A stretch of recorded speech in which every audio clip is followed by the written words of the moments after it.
Welcome, everyone. Hi, I'm Shunda, your professional practice series host, and thank you for joining me again for another grounded conversation on the practical side of practitioner work and the skills that help us serve with clarity, alignment, and care. Today, we're exploring a topic that many practitioners navigate quietly, yet it touches every part of our work: the relationship between money, meaning, and ethical practice. So, for those of you offering spiritual or healing work in a capitalistic world, questions around pricing, value, and sustainability often carry tension. This episode looks at what abundance can mean outside of a profit driven system, how to hold integrity in exchange, and what it takes to build a practice that supports both the practitioner and the wider community. We'll examine the narratives we inherit about worth, the impact of economic systems on spiritual work, and how to rethink abundance in ways rooted in justice, recep- I always speak this word, reciprocity, and collective care. I'm gonna have to do that over. I'm sorry. I don't know why I messed that word up. So let me start over. Hi, everyone, and welcome to this month's episode of the Professional Practice Series. I'm your host, Shunda Jenkins. Thank you for joining us for another grounded conversation on the practical side of practitioner work and the skills that help us serve with clarity, alignment, and care. Today, we're exploring a topic that many practitioners navigate quietly, yet it touches every part of our work: the relationship between money, meaning, and ethical practice. For those offering spiritual or healing work in the capitalistic world, questions about pricing, value, and sustainability often carry tension. This episode looks at what abundance can mean outside of a profit driven system, how to hold integrity in exchange, and what it takes to build a practice that supports both the practitioner and the wider community. We'll examine the narrative we inherit about worth, the impact of economic system on spiritual work, and how to rethink abundance in ways rooted in justice, reciprocity, and collective care. I'm honored to be joined by today's guest, Victoria Watkins. Victoria is an artist, a reader in which who specializes in practical magic and abundance work. Through her own journey of financial struggle and recovery, she developed an approach that helps people in the spiritual community rethink their relationship to wealth, resources, and sustainability. Her work supports practitioners in finding grounded ways to create stability without replicating extractive systems. And she brings a thoughtful lens to value, exchange, and access. When she isn't running her small business, she enjoys knitting, gaming, and spending time with her cats. Welcome to the show, Victoria. I'm glad to have you here. Hi, thank you. Today, we're talking about abundance without exploitation and what ethical prosperity can look like in practitioner work, and how we can approach money in a way that supports both personal sustainability and collective well-being. So let's get into our first topic. So as we know, we're going to be talking about how abundance is defined beyond capitalism. So when we think about this, what does prosperity look like when it's not about chasing profits, but about feeling resource connected and whole? That's such a deep question. um, so I think that in some cases it can be very intuitive. Many of us have certain things that we want, and most of what we want have to do with surviving comfortably and then maybe enjoying our life, like the play side of things. So when you think of abundance and prosperity, I mean, there's only a certain amount of numbers monetarily that you can bring in before they stop having any meaning. There's no, the people that are extremely affluent, you have your I don't even want to say their names, but the Bezoses and Musks. There's a certain point where they aren't able to spend that amount of money anymore. They aren't. Money and numbers become meaningless, and in that case, basing it purely off of just a monetary value is a little bit. It falls flat for me. So the way that I like to think about these things are, do I worry about my survival? That's kind of the baseline. And I think it should be everybody's. That's kind of a bare minimum. We should all expect to be able to survive and to thrive. But also, we don't want to get into the situation of boring everything's, as an artist, I'm very biased. You don't want everything to be like utilitarian and gray and bland. And so I think that we as humans have this kind of innate need for beauty. So to me, what looks like a good, prosperous life is like a bowl of homemade stew and hand knit socks and my cats, and I can afford my rent and I can afford to have the heat on and watch a show that I like or play a game that I like. It's not very much.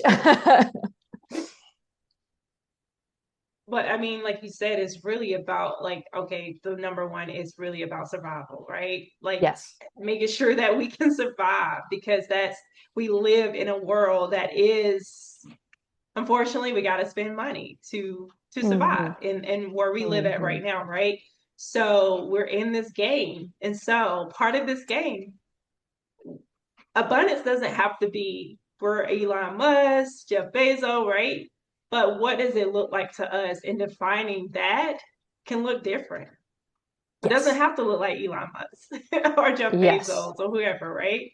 For So most of understanding us, it that. won't. Exactly. The 1%. Mm-hmm. Mm-hmm. So with that, what how can you charge for spiritual work without, the commodity, like as far as charging, because we have to charge as spiritual businesses, right?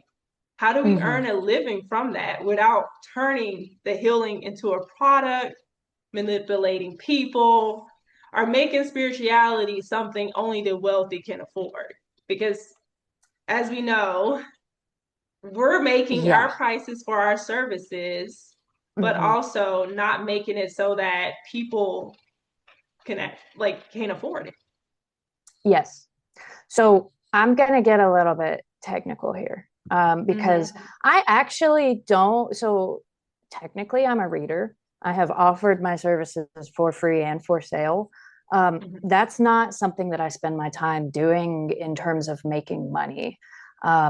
So, in terms of the question of charging for products and grappling with the maybe guilt, you might say, or the discomfort, the dissonance of charging like a healing modality. Most of my wheelhouse is product based. As an artist, I provide a physical thing for people.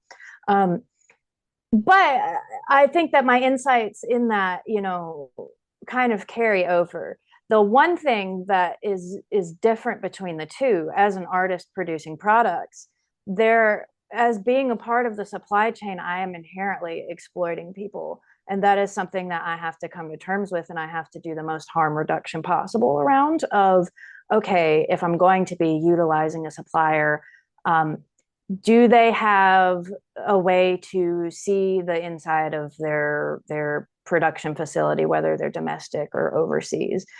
So a lot of overseas factories have certifications that they have to have certain levels of fair treatment for their employees. So I'm getting a little tangential, but I bring that up because when you're doing a spiritual service, if you are doing purely like a spiritual side of things and not physical goods. Some people do produce, maybe candles or oils or whatever. But if you're doing like I'm doing Reiki or I'm doing tarot readings, I'm doing oh, why can't I remember this word? We use it all the time. Mediumship. That's an important one to not forget. Exactly.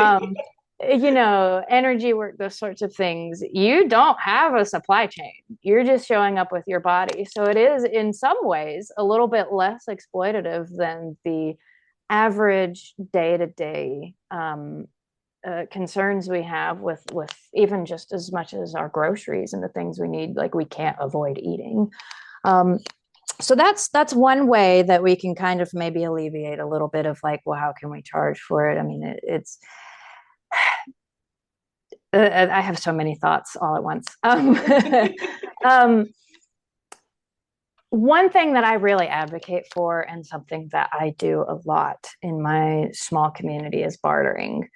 We have a lot of people with a lot of different skills in the particular group that I kind of run in the circle. And there have been skill trades. I am no longer a professional seamstress, but I have a dress that I need to get around to making for somebody in exchange for some professional work. And so one of the things that I would say is making room for bartering. If that is something that you're comfortable with. And it all comes back to community. You have to have your community, you have to nourish it. But bartering is one way of kind of getting out of that capitalistic mindset. Because I have had some people who I've wanted to maybe do a skill trade, or, I would hope that maybe they would not. Their energy around their services were just a little weird. Nobody is entitled to anything from anybody, of course, but it did kind of make me feel a little bit like, oh, okay, that's weird. I thought that maybe we were, able to help each other out. So I try to be mindful of that. With my art business, I give friends freebies. It's tough.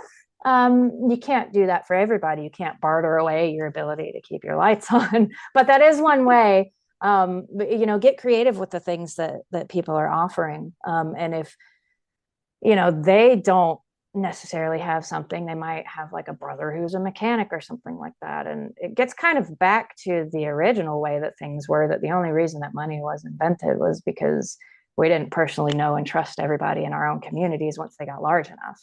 Money was not, it's a very, very old invention, but it's not always been here. Yeah.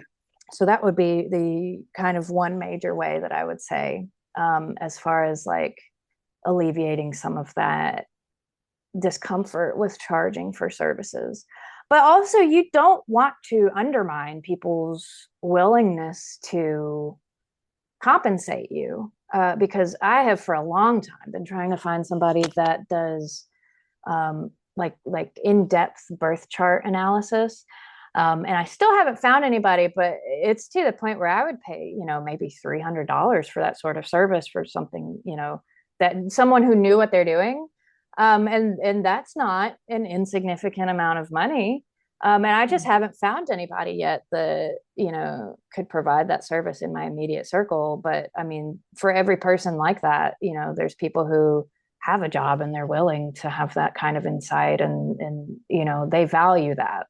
So I think, not, don't assume that people aren't going to pay for what you offer, and that it's going to feel bad or icky to accept payment for that. I think that was a long answer.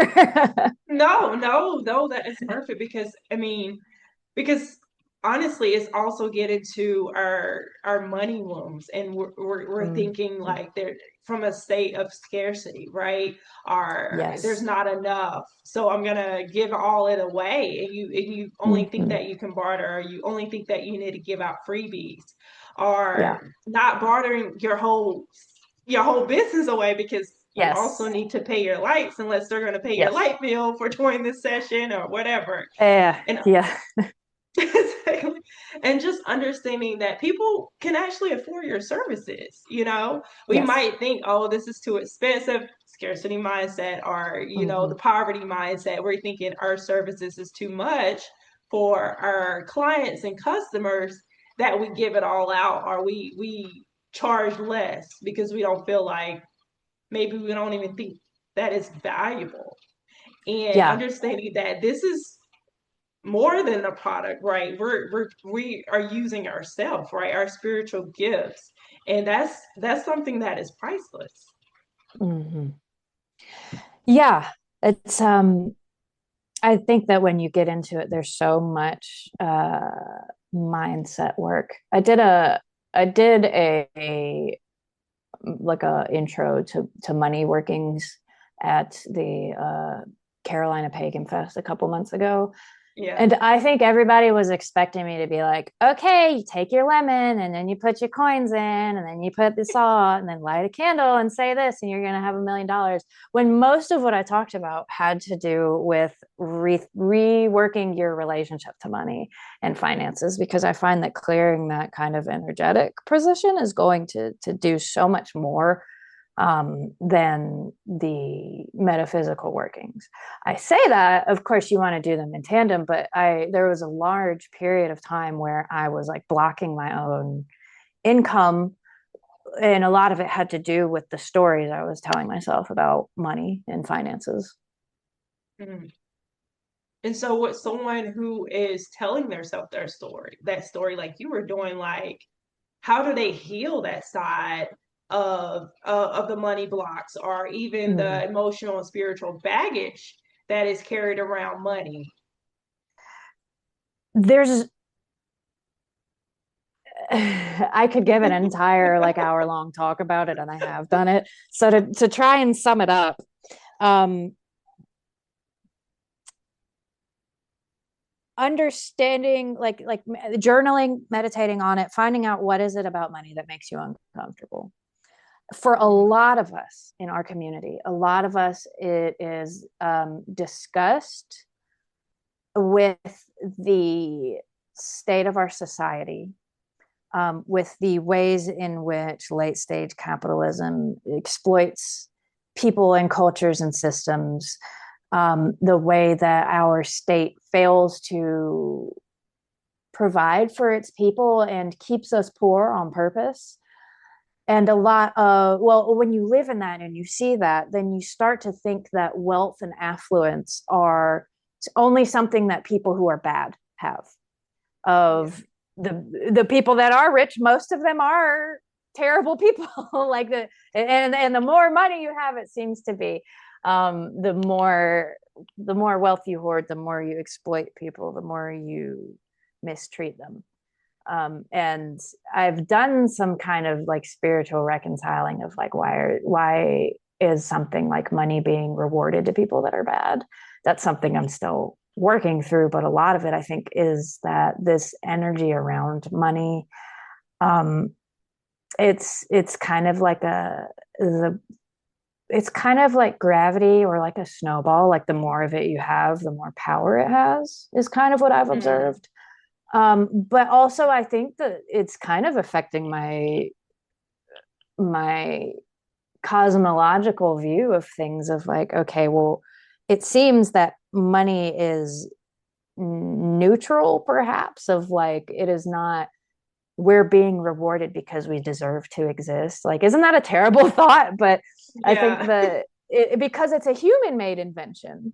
And Hmm. so I think that it's neutral in that way of like, you can certainly call it in and you can certainly scare it away depending on how you handle it. There are people that you could hand them a check for $1 million and it would all be gone by the end of the month and nothing to show for it.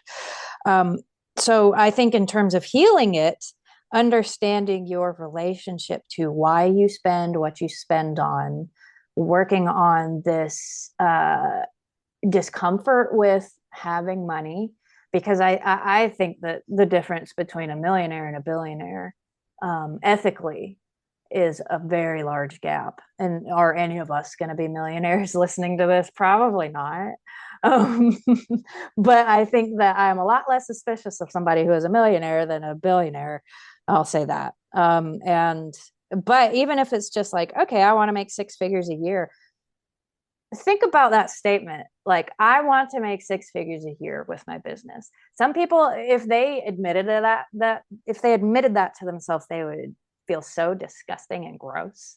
Yeah. And I had to have that moment of like, no, wait, it's not bad. Like, I can still be an ethical person and make that much money, because we're to the point where that's how much the average person should be making. We aren't adjusting our Exactly. wages. Like, honestly, we should be demanding more income.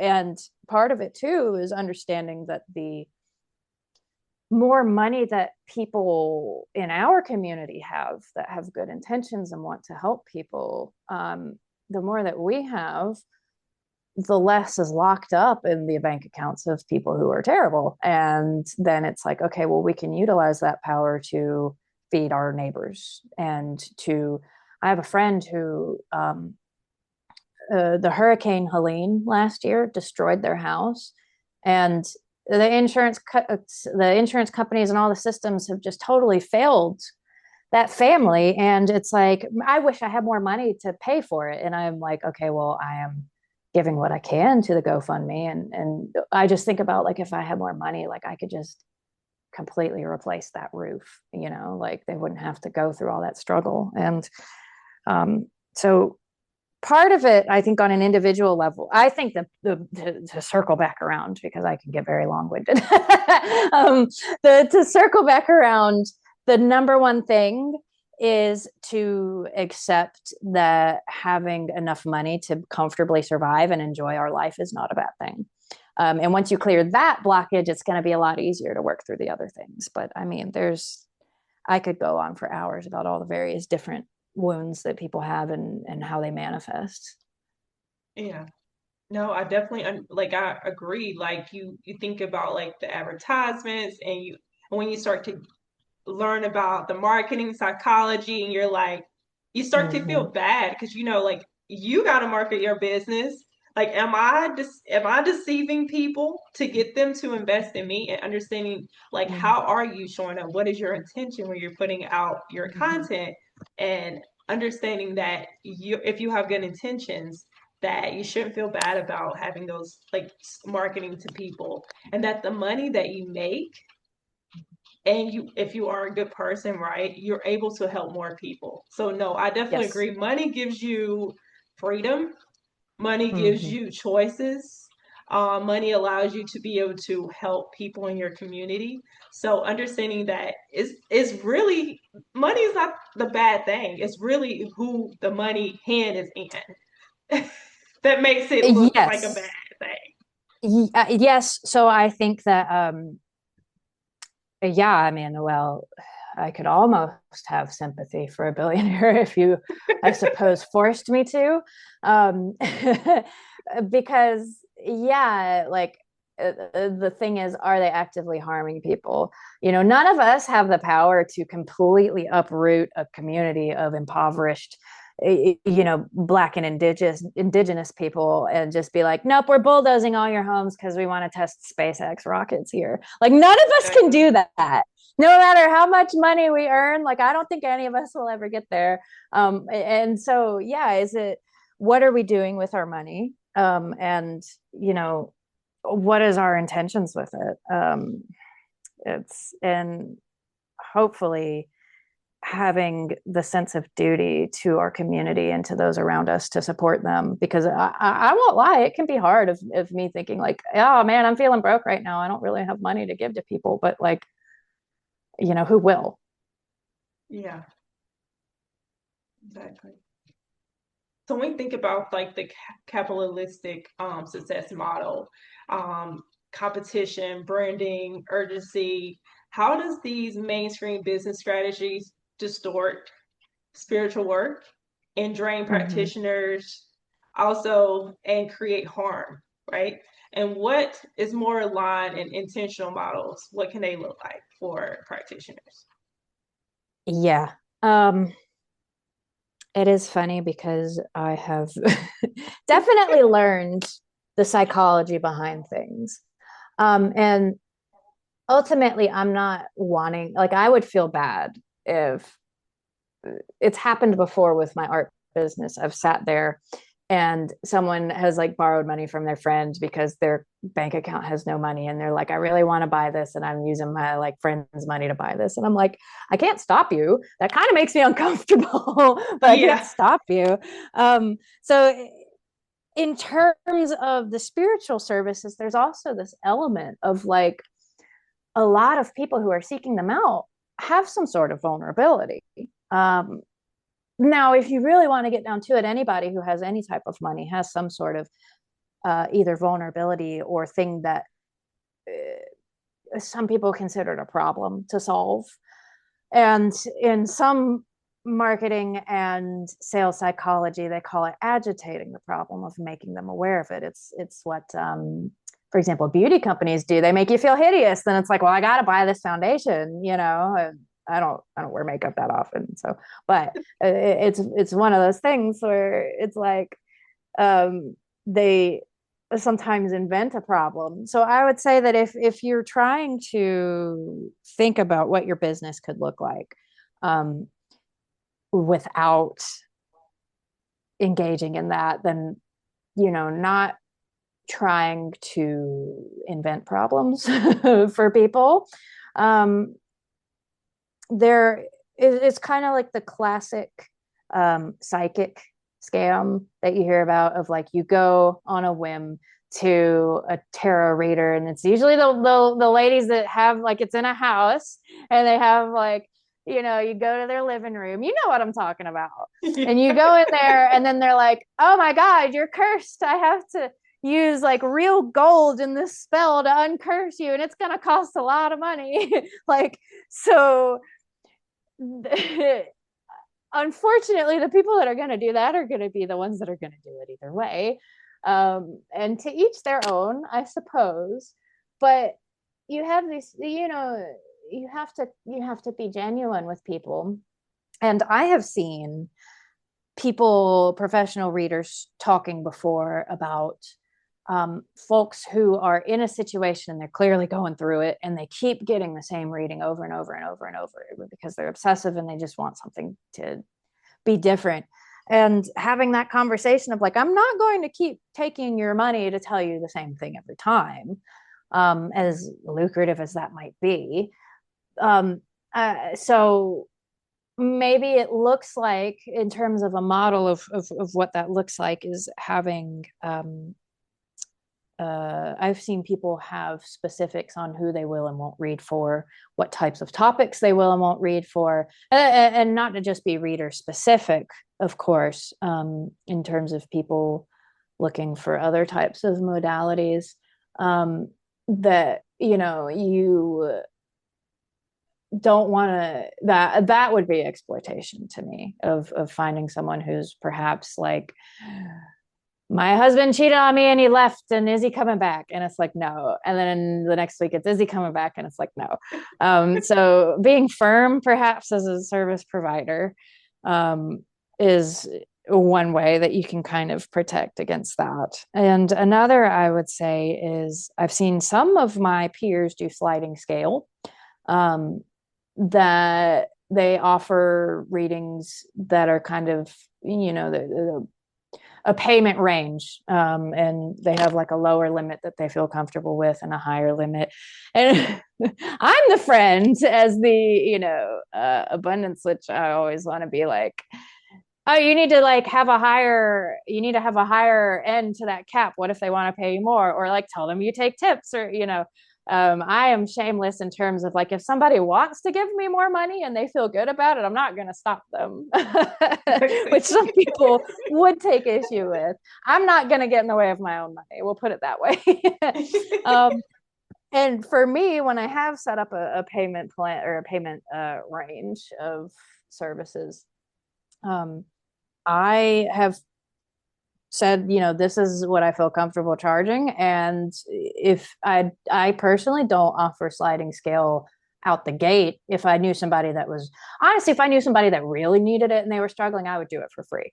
But if I give people the the responsibility of managing their own finances is a way of perhaps putting it, of Yeah.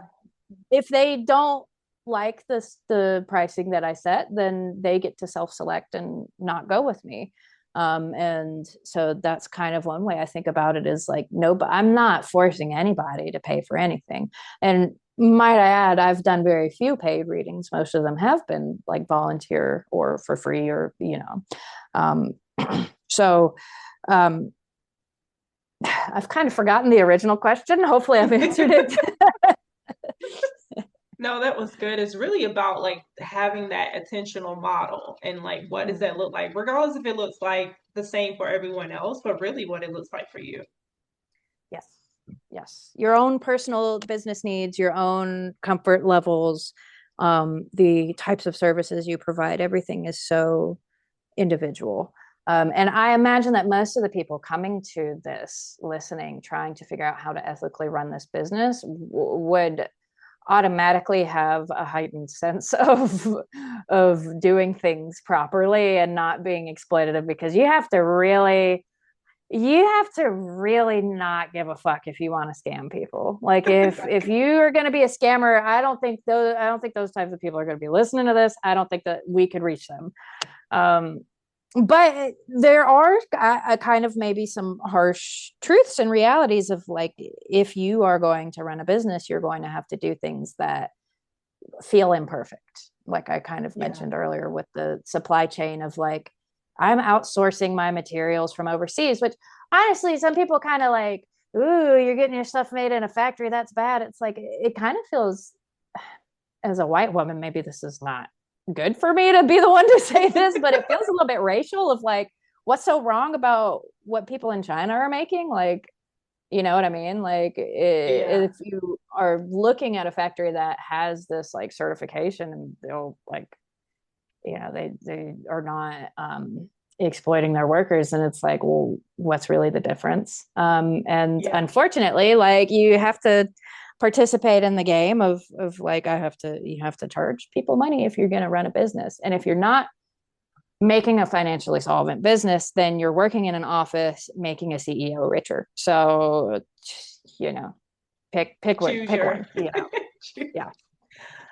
I mean, I think most people also don't realize is that even if you chose like a warehouse or distribution center in the United States, it's definitely going to make your prices go up for your Mm-hmm. customers. Mm-hmm. So you doing your due diligence and looking at who actually aligns with, your own values, right? And ethics. Mm-hmm. And Yeah. you're not just out here choosing people who are exploiting their workers and making Yeah. an environment that is unsafe for their workers. And honestly, most of these big businesses that people are already investing in are getting their Mm-hmm. stuff from overseas. Yeah. Oh, you Because want to talk about that? Yeah. so Anything you buy, almost anything you buy is going to be exactly, produced outside of the US. And if exactly. you're not, you're paying a lot of money for it. I do Yeah. I do have suppliers. Well, first of all, my art prints, like on paper, I make those at home. I have a printer and I print them out myself. My stickers are produced in the US. I have keychains and some other stuff that they literally don't have factories in the United States where you can source these things. You literally Wow. cannot get an enamel pin produced in the United States as a small business. There are some that like Disney, can work with, but it's contractual. And that has to do with our laws, like, because they worry about using that technology for counterfeiting money. So you literally can't produce certain things in the United States. Oh, And wow. you want to talk about your sneakers, you want to talk about your sweater, you want to talk about your phone, your anything. Like, Yeah. so much of it comes from overseas, and that's where you get to do your research and decide, who do I want to support. And then you get into the whole like BDS, like, trying not to support Israel if that's a concern of sorry, the communist anthem is about to start playing behind me, but um so yes, that is something that many people don't consider, that even if you're talking about we chase this perfection and hold ourselves to this level of moral superiority that is so hard to achieve. So to what level everybody feels comfortable is a deeply personal question, and trying to do the best that you can, because if it's not, like I said, if it's not running your own business and doing some things that someone somewhere might be a little bit upset about, it is paying for, you know, some CEO to buy his 14th yacht, and then, you know, or certain billionaires to fly their jet to across the country because they wanted a steak dinner, and then that's going to be leagues more environmentally impactful than whatever I could do producing, you know, small batches of certain products. And that's a whole can of worms. And I imagine that some people listening might be they might be contentious with the things that I'm saying, and you know, I welcome that difference in opinion. Exactly. I mean, it's just reality, and I think the Mm-hmm. more we understand how this reality works, again, Mm-hmm. get to decide who you want to invest in, right? What conscious decisions are you making when it comes to your dollar and how you're spending your Mm-hmm. money? Yeah. And so I think it's definitely important to be aware of what's the truth and reality, regardless of like what people might have an opinion about, but that's the reality Yeah. that we live in. Um, you know. Yes. Yeah. So let's lighten it up a little bit then for the Yeah, listeners. please. um, because as a business owner, we're dealing with consumers, right? But how do we build a business where the community thrives? Mm. So instead of like building a business that is focused on capital gains, how do we build a business that was built around people instead of profit? Fantastic question. Um, so my answer is going to be a little bit different depending on like what type of business you're doing. But focusing on community and going from there is always going to be kind of my number one answer. Mm-hmm. So things that I've seen, you know, or maybe metaphysical shops that have like they host events, they host workshops. They, you know, might have certain businesses might feed people that need food. They might help people out that need help. Networking with people, connecting with people, and what that looks like. And so that's one way, I think. Um, I think also trying so hard to fight against the like capitalistic brain goblin that tells you that everybody else is competition. Yeah. In my own business, I have many friends that do what I do. And you know, they make their art differently, but we sell in the same places. I have my best friend, she and I like travel together and split lodging costs, and you know, we do bulk orders of supplies together because it's cheaper when you do that, and you know, those sorts of things. And for the longest time, like I will fully admit, I was so jealous of her, and I had to really work on um, fighting that comparison and seeing that she was more successful than me and be like, ah, ah, ah. So but on the flip side, you could say that perhaps um, she might have had room to potentially have been more educational to me when I was in those places of struggle, which I don't say that as a criticism at all. I mean, I love her to death. She probably won't ever listen to this anyways, but so you look at, okay, well, regardless of all of that and having had to work through that like capitalist like mindset of like, I need to, like, I'm all on my own, I have to compete against these people around me. It's like, no, actually, we're better together when we're working together and like we're doing collaborations with one another and we're traveling together and building this community. And to me, I think that, you know, thinking about your business beyond just, okay, I'm providing a service or a good and people are paying me for it. It's like, okay, well, what can I do as a business owner beyond that of like, can I show up in the community and organize? Can I speak from the place of being this like healer or educator and say, okay, man, I'm really seeing a lot of people that are struggling right now. So let's get together and have a fundraiser. Let's organize a fundraiser of pick your choice of what that looks like. Or, Yeah. you know, leaning on your community of saying, okay, well, we all get together. Like, can we all pitch in for somebody? Can we look at a problem that we're facing? Can we write our senators together? Can we do all of these things of like, you don't have to just be a business person and only do that with your time and with your business. You can, even if you are, for example, at an event, like, you know, have a tip jar to fundraise for people, or you can, you know, use that as a networking opportunity to say, hey, I'm a part of this group and we do like group rituals, or we do whatever, you know. Informing people, educating people, you know, doing community outreach. There's so much that can be done.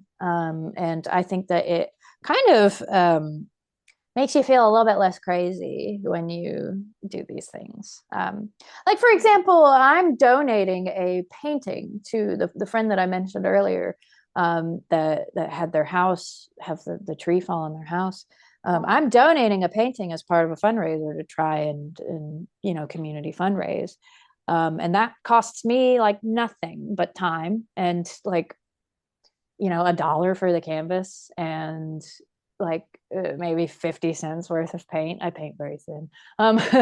So yeah, it's like for a couple dollars, I'm helping somebody and they're going to turn around and value. I mean, it's original artwork, so it's an auction. So they're going to auction it, hopefully a lot of money and help fundraise. And that's something that I choose to do that kind of puts people first. In the question of how do we put people first? How do we? Because I mean, if I was the alternative, what that would look like is like, oh, I'm going to charge you the painting to resell it or something like that, or not even do it, you know. So I think that would be my answer to that, and it feels better to do that. It feels good. It heals the community. It heals you. It makes you not feel like a terrible landlord, so to speak. No, I think it's very important having that community mindset because again, it's not about what you're receiving out from doing something for somebody, right? It just makes you feel good, right? To Mm-hmm. help people. And that's kind of I feel like that's our natural essence as human beings is being in community, supporting Yes. each other, not Yes. this lone wolf, we on this this platform by ourselves and all you guys are Mm-hmm. down there. You got to get up here to me. And I think that was kind of something that was conditioned in us from a young age of sports and Mm-hmm. who got all A's and B's. And, it's always been Yeah. this competition thing where we're Mm-hmm. constantly judging if we're doing better than this person or if that person is doing better than us. And it just keeps us in that state of thinking and in a state of Yeah. scarcity. Yeah. I think that so some level of competition, friendly competition is part of human nature, but Yeah, not to the point of harming other people. exactly. That's when it starts to become a kind of negative personality trait, is when you have that impulse to competitively harm other people. But I think part of what makes us so conditioned to have that sense of negative competition is that capitalistic individuality, because when you have no people to lean on, it is Exactly. so easy to extract money from you. Of if I've been going through some car trouble recently, and if I had somebody that was in my community that could, you know, cut me a little bit of slack, I wouldn't have had to go to the dealership and spend so much money recently. Exactly. And that's just one of a million things. If you are disabled or sick and you don't have somebody, then you have to order DoorDash, and then that's extracting money from you. And what happened to having your community where people would bring you food for free if you had the flu? You know what I mean? Like, Yeah. so that I think is kind of the antidote of Yeah. of investing in your community. And that means you have to do the work too. That means you have to be the person taking food to someone sometimes. And you have to live with that and accept that if you want the benefits of it. You can't just be extracting from everyone else. Yes. Yeah. For sure. No, I think that's very important. Like my friend, she's been sick this week as well with Mm-hmm. my son, and when I try not to use that word, that I just try to say under the weather. Oh. Um, but and I asked her, "Do you need anything? Do you need me to bring any soup? Do you need me to like get you something from the store?" And she was like, "No, I'm fine. I have everything here." But like I think we're moving back to that. I think that's where we're going. I'm not saying it is Mm-hmm. here right now, but I feel like the shift is happening where people are getting back into community, Mm-hmm. because we know how important that is. Mm-hmm. Yeah. I think also we're in a very dicey time Yeah. economically and politically, and it's going to get to the point potentially where we have no choice but to forge those connections and rely on one another. And that's, I don't think that that's maybe necessarily something I want to spend the whole rest of our episode talking about, but it is something to acknowledge that it's, I think of these fraught times throughout history, and the way that people have gotten by is by leaning on each other. Yeah. I mean, we're definitely stronger together, and we're are way Yes. bigger than who. Yes. So we stick Yes. together, right? If the Yes. collective start to stick together, honestly, we'll be stronger, and we're going to transform the Mhm. future as a collective. Mhm. So as we continue, like as we wrap this up, one Mhm. of my last questions I want to ask you is defining prosperity. So, what happens when we redefine abundance, not as just wealth hoarding, but as spaciousness, well being, enoughness, and shared opportunity? So, what are some areas that we can redefine abundance as something expensive, communal, internal, and not just material wealth? And that it Mhm. empowers both individuals and communities to thrive. And I know we touched on a lot of this, but this is kind of like a summary. Yeah. Yeah. The summary.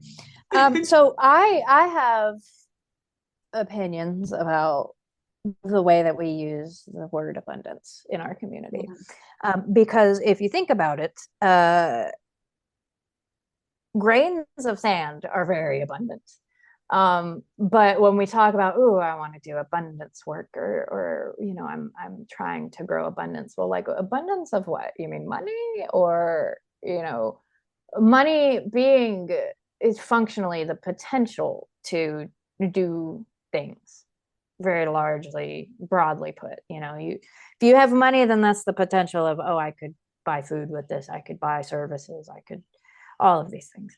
um but sometimes I feel like such a hack sometimes as a person who specializes in abundance work, because sometimes I feel very broke.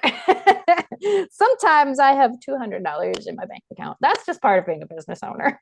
Um, Sometimes I have more money than I know what to do with at a given moment. Um, but I'll tell you what I always have in abundance is yarn, which is back there. So that's a form of abundance, and abundance. My point being of like, what do we want to be abundant? And then also like, is having abundant resources really what will make us feel like whole and complete?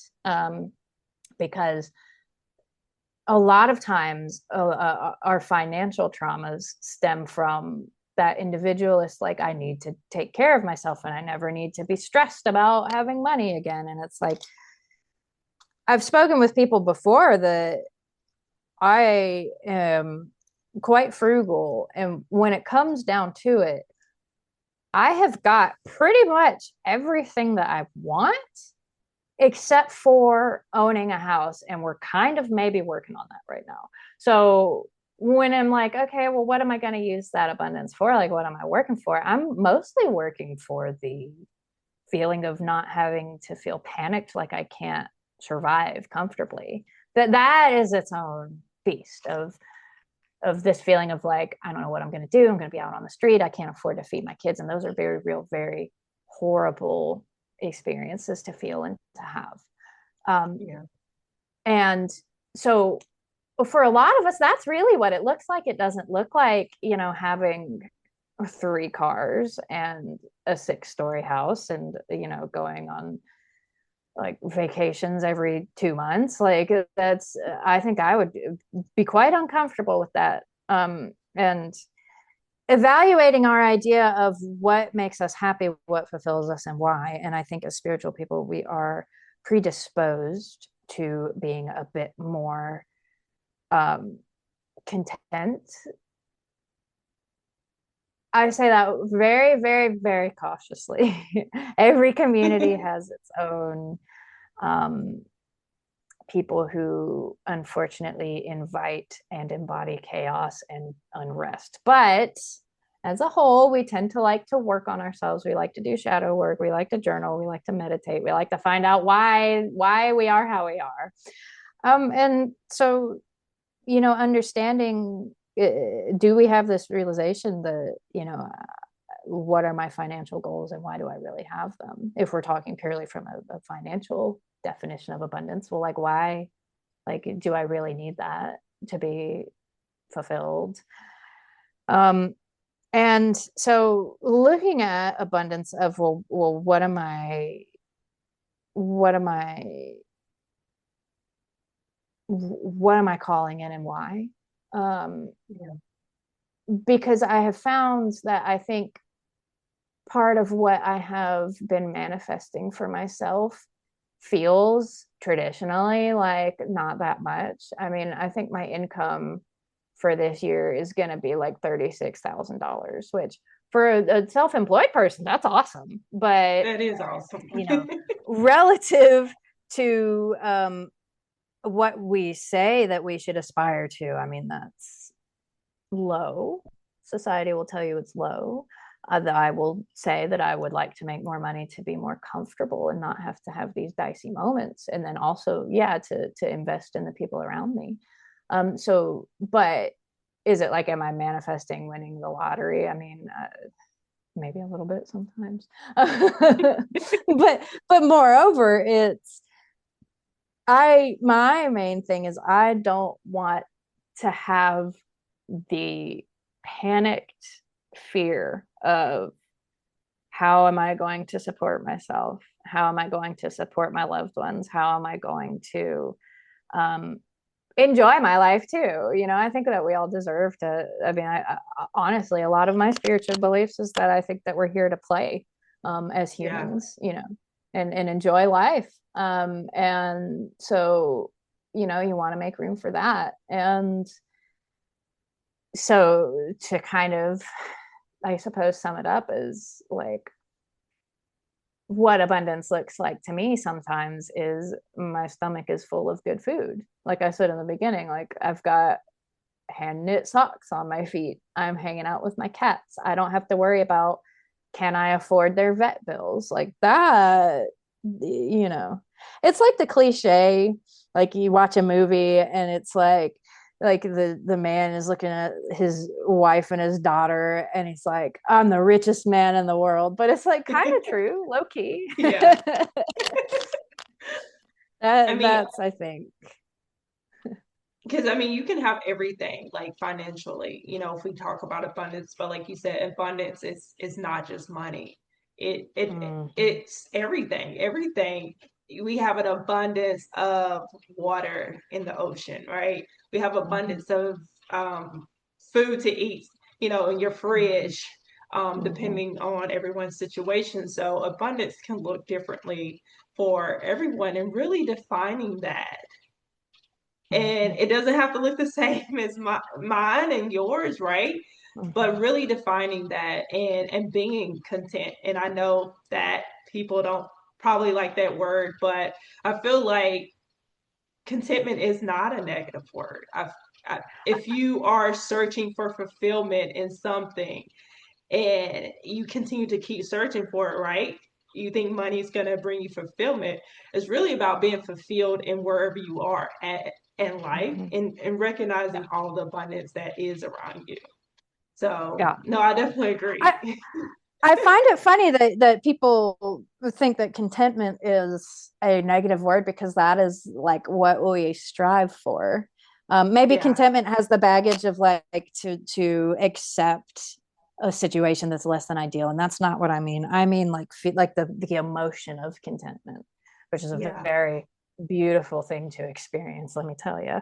Yeah. But it's so. I mean, I don't also want to sound like I'm not saying that money is very crucial in our society to achieving, well-being. That's unfortunately how our society is set up, and there is a certain amount of money that it raises their baseline happiness overall. That's a sociological study that has been established. But it is also very interesting that if you look into it, like the world's richest man is the most miserable guy because he has all Wow. this money and nobody thinks he's cool anymore. And that drives him insane. He is desperate for love and affection, and he is the most miserable, off-putting person. And he's like if you actually like there's this is a total aside, and maybe this should even be cut, but there's a lot of podcasts and media out there that kind of detail the life of people like Elon Musk, and Musk in particular is like all he's ever wanted in his life was for people to admire him, but so desperately to the point that it made people hate him. And now he's Yeah. got $1 billion trillion and everybody thinks he's a total square. Um, and other more Terms. impolite terms. Yeah. Yeah. Um, but so, it's, I don't, yeah, you don't want to be the type to be like, oh, well, money doesn't buy happiness. It certainly helps, but also Yeah. having the money itself might not be what you really want if you Yeah. are, if you have your baseline needs met, um, is my opinion. I have talked a lot. No, you're fine. No, I really appreciate this session today, this podcast, and thank you for sharing all of your insights and experiences.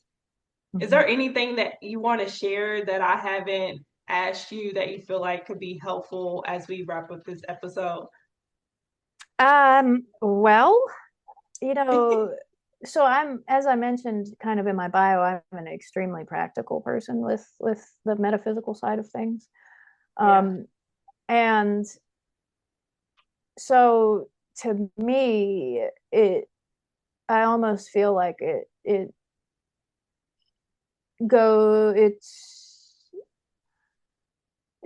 I want to talk about money goals because I feel like we've talked a lot about like the very heady, like Yeah. um the how do we be good people and exist in capitalism at the same time, but like this is, we didn't get into any of the like practitioner side of things. Yeah. And to me, I don't want to take up too much time, but I feel like I No. owe it to people listening to give them just a little bit of a taste of like something practical. Yeah. So I have opinions on money goals, and a lot of people, um, especially beginners. Here's the thing too. There's something that I didn't say at the very beginning that I should have said.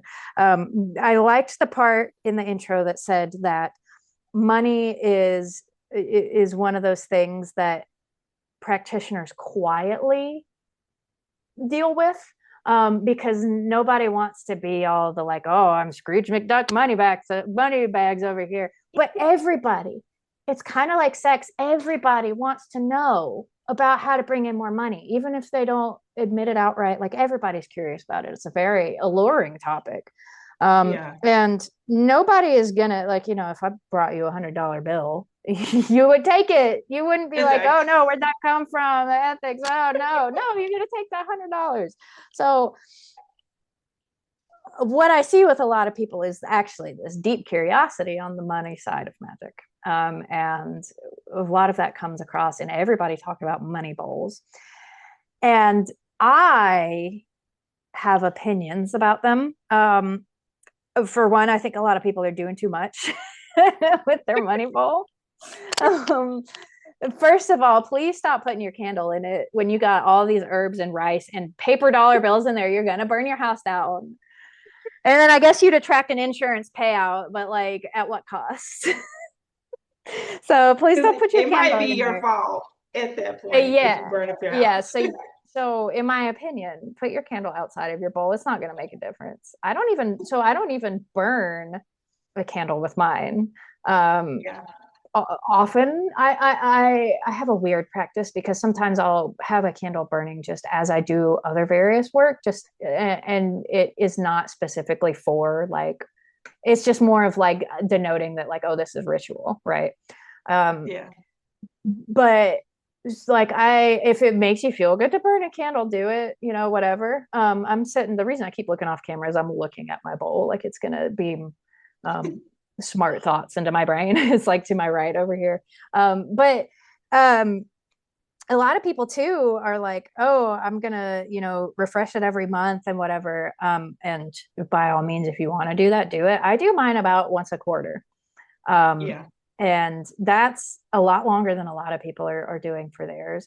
I will say, if you're like in a hard place financially and you're trying to really bring in some stuff fast, I would say yes, change it out every month because you want to keep that energy moving. But also, a lot of people think of it of like, this is going to attract money. And maybe yes, but I have more success doing money attraction workings in other ways. And the way that I think of the bowl is like the bank account energetically. So Yeah. I have, for example, like $100 bill in mine that I'm like, I'm not going to spend this. I'm going to keep it, to kind of representation. Like it represents the, like, I don't ever want my actual bank account to fully overdraft. I don't want to ever get that low. Like, I always want to have something. And so that's one thing that I kind of do about mine. Also, as an artist that vends at places, I keep maybe like the wristband they give you or like something like that. If a show was really good, that's helped. And also like like surprise government checks, those are fun because I somehow always end up overpaying to the South Carolina Department of Revenue because their Oh website wow. is messed up somehow. And I always get a check every time I file my sales taxes. They always somehow send me a check for like 150 bucks. I'm like, I'll take it. Um, so little things like that. But I would encourage people to rethink their money bowl. And the other piece of advice I have is like, be very specific. Yeah. Because I found a lot more success when it's like, I need this money for this reason. Or even Yeah. sometimes it's like, I want free food. I get free food or like free stuff all the time. Like, not all the time, all the time. It's been a while since I've done something like that. But when I've got that kind of going in the, I don't even know how to put it, but if that's like active around me, I get free stuff a lot. And so I guess my biggest advice for that, because a lot of people want to be handheld, but just like whatever you're already doing, like do that, but with the intention of bringing in money, and you'll be fine. Of like, some people want like, no, I need this, like this cute little rhyme, and I need to, have somebody, give me some kind of, just like, if you burn candles, burn a candle, put some sigils on it that you made, you know, like if you do not work, like not something like, it's not that deep. Yeah. Easier said than done for me because that's my whole thing. It's kind of the cornerstone of Yeah. my practice. But so I don't know. I don't know if that's helpful to anybody. But I kind of felt like I was obliged to do a little bit of practical advice. No, that was definitely helpful. So, give someone an example, especially if someone is new to this, like, what do you get? Like, what do you like? Just how will they set up their ritual? as so that they kind of know how to do it. Like you said, some Sure. people want to be handheld and know like exactly what to do. Yes. Some people want to just put their own spin on it. Yes. So that is kind of a um, larger question because, in my opinion, if you are giving someone the full ritual setup, then it's like I assume that they're starting from nothing and they've never done any workings before. Yeah. And then that's kind of like, well, teach me how to do magic, which is we don't have time for that. Oh, But if it's like, just an example of something, yeah, example. I can give an example of something I've done, which is I've got it right here, so I'll get it. It's off camera. Okay. So they have the glass, like 7-day candles at the Dollar Tree, last I checked, and you might be able to see all of these fun little things on there. And this is just a green candle because green means money, because duh. But so I part of it is going into it knowing what your needs are. So like say that it's on my mind, you have a car repair that needs to get done. So I like to look at, okay, well, what do I need to get my car repaired for as cheap as possible? Number one is I need to find a mechanic that is reliable and economically, fair. I need to find the money to repair my car. And I need, like, if you want to get fancy, safe travel to and from, or like a tow truck, and then it's like, okay, then I need to save money elsewhere. So it could help to be like, okay, well, I want free food so I don't have to pay for my groceries, or, I want surprise money to come in. And the extent to which all of these things will happen is kind of up to the universe, right? But I don't even remember, because part of my practice is with sigil work is kind of like the set it and forget it. Like you make it with an intention and then you don't dwell on what you did. But, some of these are for bringing in money. Some of these are for free things. Some of these are for business success. Some of these are for not having any debt, like having my debts forgiven. And so I've layered this candle with like I took like a gold Sharpie and did the sigils elsewhere and then put them on the candle. And then it's like, okay, well, when I feel like I need some boost, I'm going to light my candle. So if you want a verbal, like step A to step Z, so understand your intention. And then in the case of this particular spell, then it's like, okay, so I understand my intention. So I am going to create a series of sigils that are specific surrounding the intended outcome that I would like. It's kind of helping. If you do any deity work or anything like that, you already know what that looks like. So if you want to like leave any kind of like offerings or invoke anybody or whatever.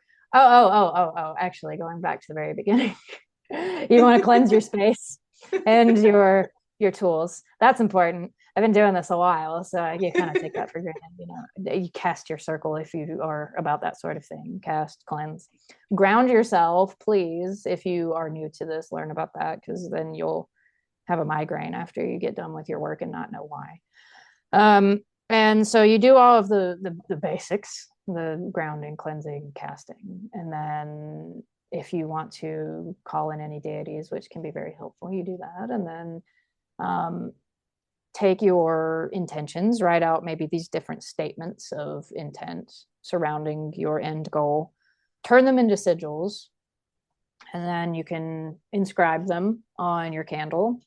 And then you light your candle. And this is a kind of superstition on my end. I'd like to not blow out my candles when they are like multi-use like this. Some people don't care, some people do. So I try to take like a little wax thing and dip some of the wax onto it. Or if I can't find that, choke it out, but that burns. So try not to do that. But these do get hot. Candles, fire is, I don't know if you know this, fire is hot. But then it's kind of like, okay, well, you don't burn it all at once if you've got a big candle like this. So you kind of burn it in spurts. Some people will say, okay, burn it for like an hour every night, or burn it equally for 7 days, which is where the 7 day candle comes from. I'm not that uh, um, uh, I can't find the right word. Organized, you might say. I'm not that organized. I burn it when I feel like I need it. If I know I have an event coming up, I'll burn it. If I know, like, okay, I need to pay for something soon, like, I'll burn it. And I've been working on this one for a while, but then I assume when it's done, I'll make a new one. But that's kind of one thing that you could do. Yeah. If that sounds like a hand holdy enough, rambling. No, part of the reason that was part of the reason why I don't get into the details of things is because I am very bad at being concise, and I will talk about it like one particular ritual for a long time when I will use 100 words when I could it only needs 10. So it's all good. Yeah. No, that was perfect. I feel like you explained it, and it was definitely understandable for me, and I know that the audience is gonna understand it as well. Thank you again, Victoria. This has been really great. I really have enjoyed our time together. So thank you for sharing your insights, your perspective on abundance, exchange, and sustainability, offering a guided guidance for conversations that many practitioners struggles to navigate. Today, we explore what abundance can mean beyond accumulation, how scarcity narratives shape our decisions, and how to approach pricing and exchange in ways that center ethics and community well-being. We also examine the influence of capitalistic models of spiritual practice and discuss practical approaches for building structure rooted in receptivity and justice and integrity. Thank you to everyone who joined us for today's episode and for being with us through the first quarter of the Professional Practice series. We invite you to look back at our first quarter episodes in the upcoming newsletter, and we hope that you'll continue to engage with this series as we explore thoughtful, grounded approaches to professional spiritual practice. Take good care, and we'll see you in the next episode.